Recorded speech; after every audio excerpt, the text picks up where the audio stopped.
So we know that Virgin Atlantic has ordered 12 Airbus A350-1000s way back in 2016 at the Farnborough Air Show.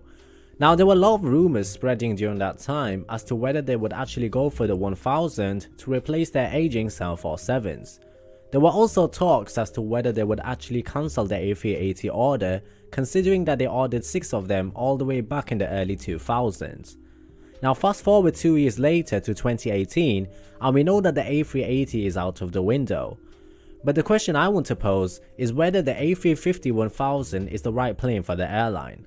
Well, you see, the airline has leases scheduled to expire next year for majority of their 747s.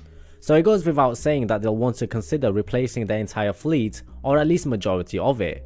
The order for the 6 1000s is valued at $4 billion, and it will include 8 firm orders and 4 due to be leased with Air Lease Corporation with an option for 1 more. It's not quite clear as to when the deliveries for the planes will commence, but it's expected that the planes will begin next year and the leased planes will come in 1 year later. Now we know that the 747 has played as a workhorse for the airline for many years, flying to various places in the US. But the unfortunate reality is that the 747 in this modern age has become such a fuel guzzler. So it's not really economical to operate the plane while fighting with the possibility of trying to fill every seat. Now although they haven't confirmed the configuration of the new planes, it's more likely that they will split the plane into 2 different configurations. One subfleet seating of around 300 passengers with a heavy cabin for Heathrow business routes, and one high density configuration closer to 370 passengers for Gatwick and Manchester leisure routes. So by replacing the aging 747s and the A340-600s, the airline will have a mixture of 3 types of planes. The A330 and the 787s will cover up to 265 up to 300 seats, and with the A350-1000 they should cover around 370 seats, while only operating 2 variants, assuming that the 787-9 replaces the A330 in the long run. Now this poses the question as to why they didn't choose the 777X or the A380.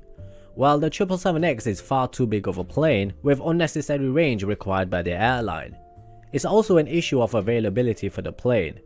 The 1000 appears to offer the right combination of availability and fuel efficiency, and we can assume that the airline got a hefty discount from Airbus, considering that half of their fleet consists of Airbus planes. Now in terms of the A380, the plane is way too big and it limits the markets that they can operate the plane with. Considering that they ordered the plane way back in 2001, times have changed considerably since then, and needs and wants in the market have shifted, making the plane redundant in the eyes of the airline. So overall you can sense that things are changing a lot over at Virgin Atlantic. They're still marching ahead with their hippie theme, trying to attract young travellers, and I have to say it's working quite well for them. Their future plans for expansion will be helped by the arrival of more fuel efficient planes, which will hopefully increase their profits. Now although the 777X may have suited the airline's needs to an extent, the winner at the end of the day is the Airbus A350-1000. Now I know a lot of Boeing fans will be upset by this, but don't worry guys, it's all good in the hood at the end of the day. So captains, that's all there is for me at this moment in time. Leave your thoughts in the comments below and consider liking and subscribing for more aviation videos, and I hope to see you guys in the next one.